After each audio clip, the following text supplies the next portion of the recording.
why do you want to make the amount of money you want to make? A lot of things just start with clarity.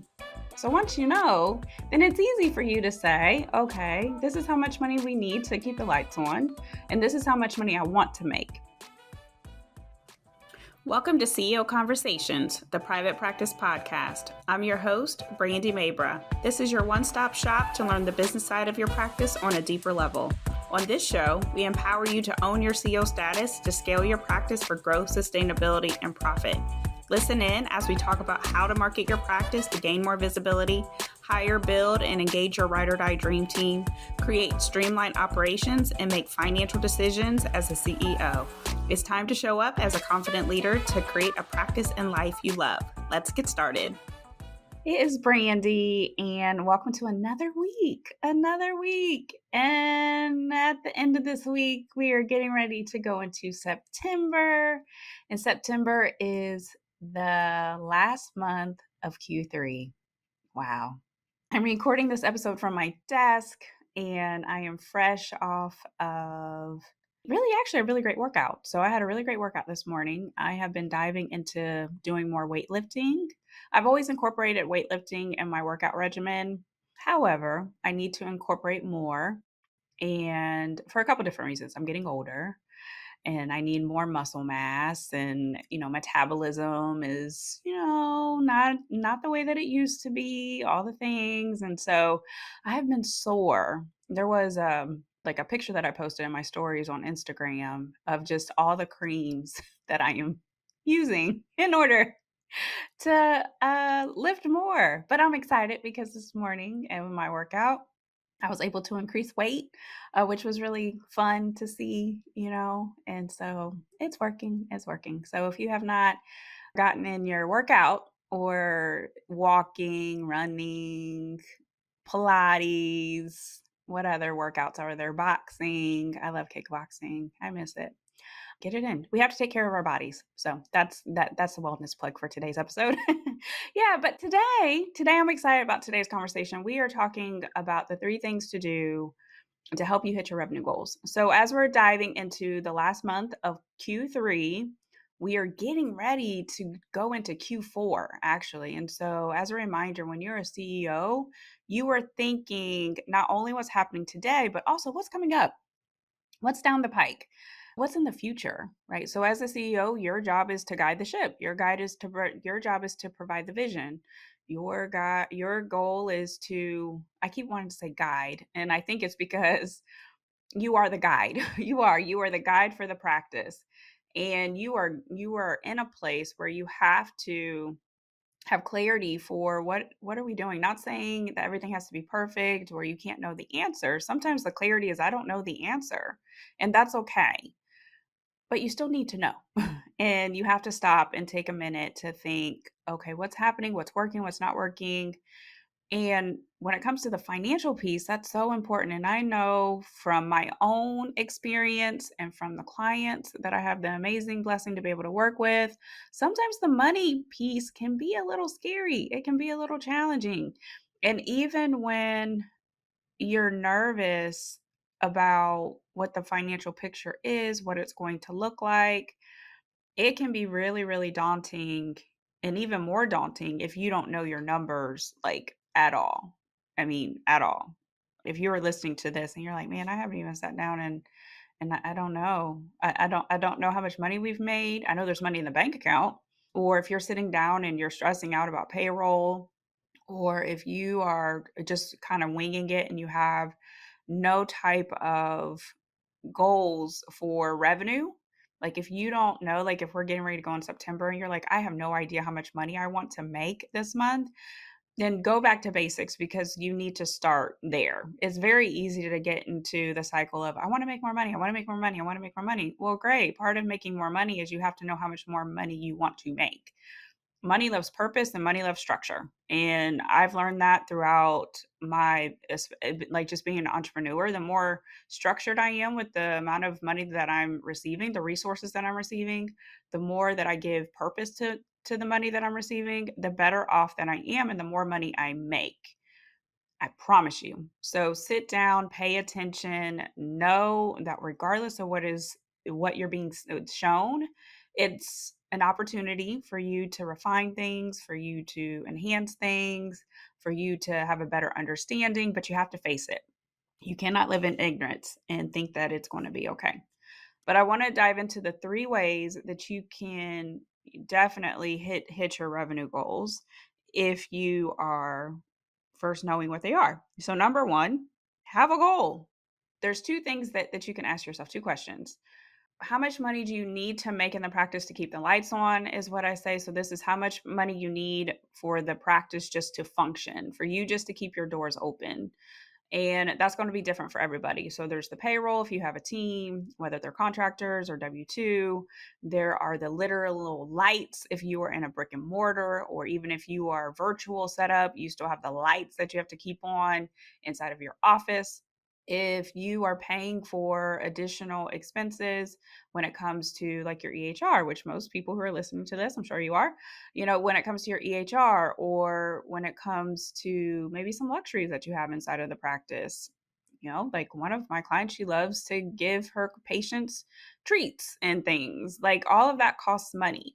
So it's important for you to know how much money do we need to bring into the practice to keep the lights on, to keep everything going the way that it needs to go. And then how much money, the second question is how much money do you want to make in the practice? And this is important for you to have a understanding of, because usually when you say I want to make more money, how much more money? I work with, and what I talk to is seven figures, eight figures. And the reason why is because that's where my expertise lies.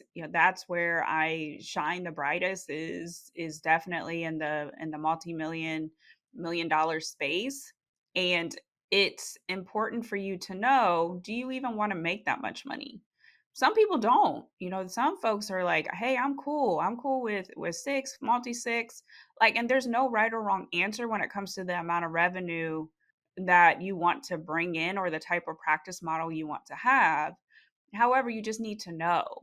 And it comes down to a lot of times personally. A lot of times why we're saying that we want to hit a certain amount of money in our business is because there's a certain lifestyle that we're trying to live outside of the business. And you have to have the clarity for that. So if you are wanting to bring home a certain amount of pay, if you are wanting to buy new cars or a new home, or maybe you're like me and you have a kid in college and tuition that you got to think about, daycare, babysitters, date nights, if you have someone you want to take out on dates, or if you have a partner at home that needs date nights, vacations, all of these things start to factor in. New bags. I love new bags. Spa days, hair, nails. Like there was a post. Oh my gosh, it was so funny.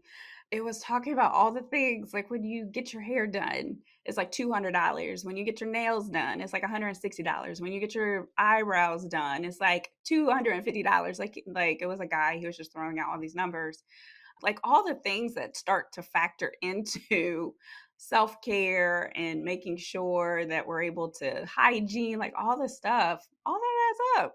So why do you want to make the amount of money you want to make? A lot of things just start with clarity. So once you know, then it's easy for you to say, okay, this is how much money we need to keep the lights on. And this is how much money I want to make, because I would like to get my nails done every single week. I would like to be able to do massages every month. I would like to be able to take my family on vacation, 4 times a year. I want a Range Rover. I want a new home. We need more space. Like whatever that is, like just know it. Just know it. So have a goal, have the clarity around the goal, and know what the goal is. So it's taken me to, there's a movie, it's called Pretty Woman. If you don't know it, I don't know if you grew up in the 90s, I'm thinking you know it. But Pretty Woman it's a 90s classic, and it has Julia Roberts, Richard Gere. Julia Roberts is a hooker in the movie. Richard Gere is like some rich billionaire, just ultimate CEO of multi companies. And he meets Julia Roberts, and it's like a big to do that they're even together because she's a hooker and he's a CEO, a very well known CEO. And it's really interesting because I'm not going to go through the movie, but at the end of the movie, Julia Roberts has a roommate named Kit, who is also a hooker. And so Julia Roberts, obviously, Richard Gere, Julia Roberts end up getting together. I'm sorry, this is a spoiler alert if you haven't seen the movie, but they end up getting together. She ends up, going off to her fairy tale happily ever after. And her roommate Kit is talking to a potential new roommate, and she's had a huge mindset shift. So one of the things she says is, you got to have a goal. Do you have a goal? You got to have a goal. And so as I was thinking about what I was going to say on this episode, that's what came to mind. You got to have a goal. Do you have a goal? You got to have a goal. So that's number one. I hope I have ingrained that into you. Number two, so we are getting ready to go into September. Usually fall starts to pick back up. Kids go back to school. Schedules start to get more busy in a lot of the practices. And then we go into holidays. So I want you to be proactive. I want you to think about not only what's happening with fall, because a lot of people will be like, oh, yes, business is back. Schedules are full. We're good. And then holidays hit. And then vacations start to come up. Families start to pull on you, your providers, your admin teams, requests start to come in. And then it's like, oh, well, wait a minute. What are we going to do? What are we going to do? Because your revenue is tied to what? How many visits you have, whether it's visits, appointments, sessions, it doesn't matter. Like it's all visits. It's all appointments that you have on your schedule that involve money. So if you have multiple providers in your practice and you're used to seeing that type of revenue and then they're going on vacation and you didn't prepare for that, that's a problem. So at this point in time, one of the things that you can do is have proactive conversations. So if you are not looking at your provider's vacation or asking the question, what time off do you need? So that way you can factor it into your revenue goals, or whether whether or not you are even going to hit your revenue goals, then that's important for you to have some additional clarity on. It's amazing to me how many people just come from a place of I didn't know. And you can only be in that place for so long before you have to decide that you need to know, right? So having proactive conversations. So for example, in my experience, every provider, I've worked with a lot of them, every practice, I've been in a lot of them.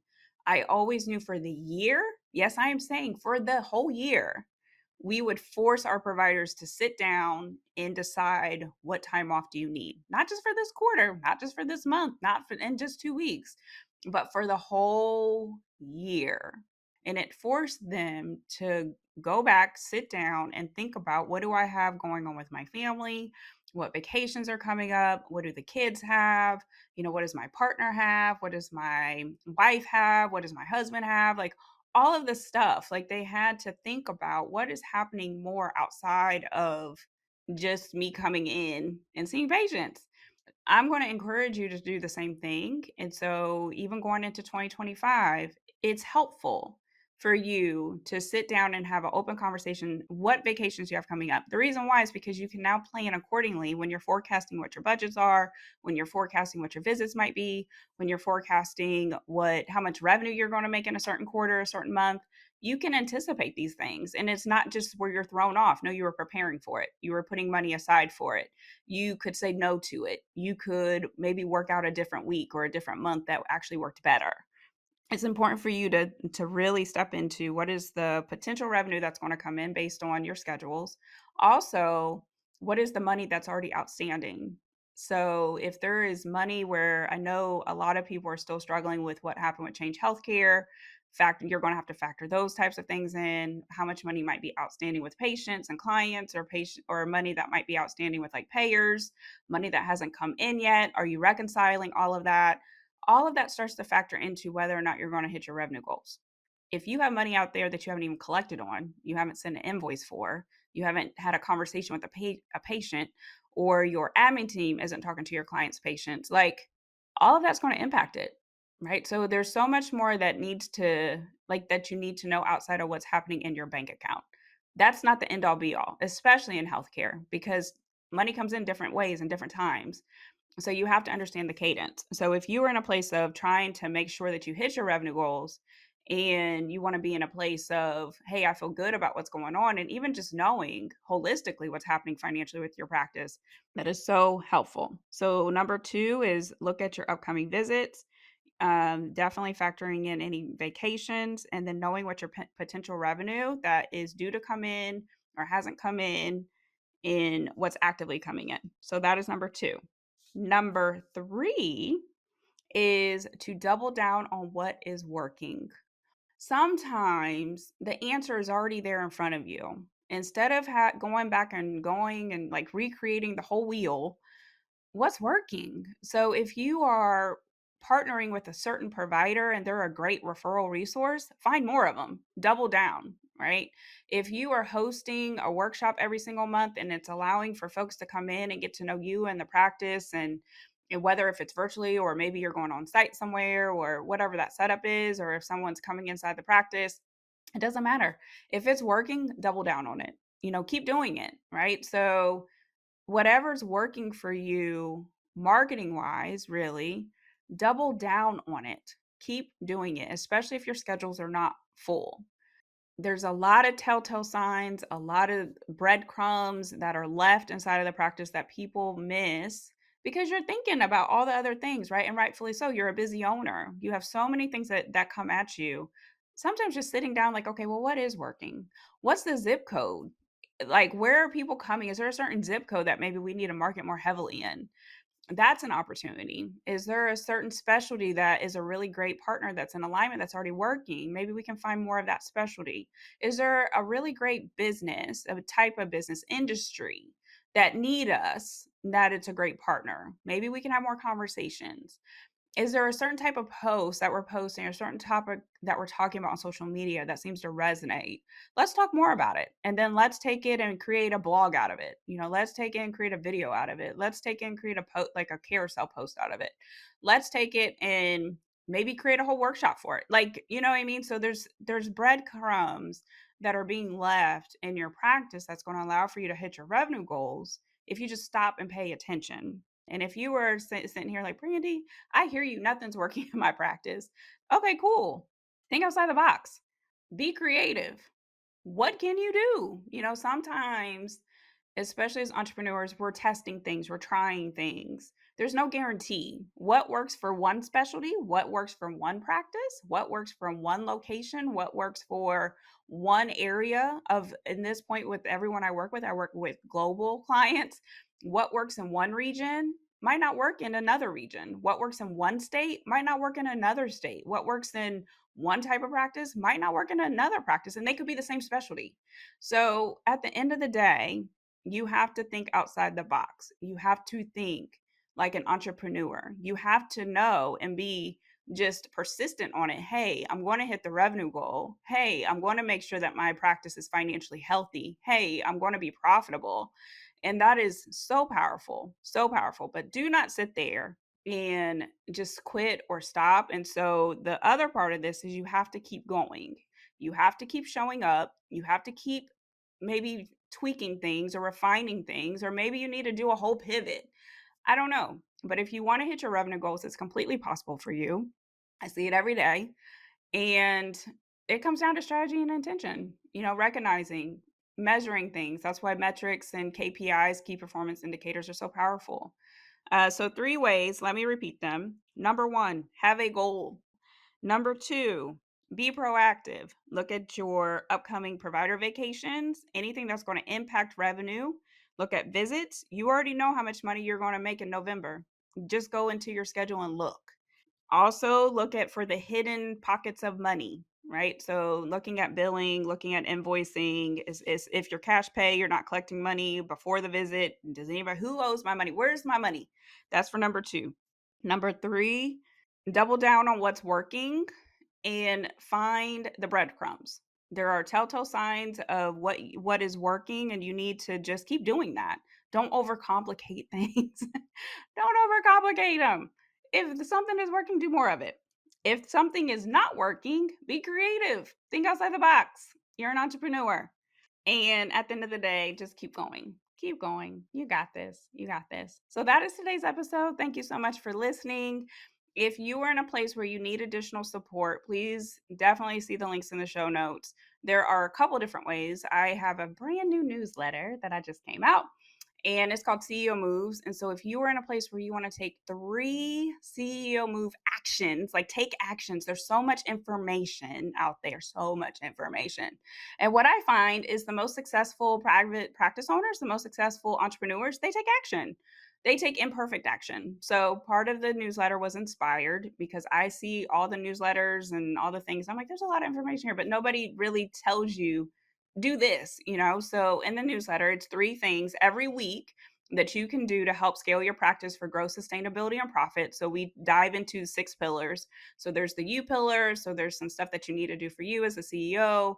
From a wellness perspective, there's marketing and money and operations and team and hiring, all that stuff. And then some things that you can do to help with your practice experience. So all of that is geared towards each week. There's a different theme and it's all geared towards you taking action. So see the link in the show notes so that way you can go ahead and be part of that movement for CEO Moves. All right. And if you need deeper support, then definitely see the link and you can always apply to work with me inside of Private Practice CEO, or at this point in time, Private Practice CEO Incubator, which is our 90-day incubator. So I will talk to you guys later. Have a great day. Bye. Thanks for listening today. I hope you enjoyed the episode and it empowers you as the CEO of your practice. If you enjoyed the podcast, please make sure you subscribe, share the message, and leave a review. If you want more information and support in growing and scaling your practice, click the link in the show notes to take advantage of our free resources or apply to work with me directly. Thanks again, and I'll see you next time.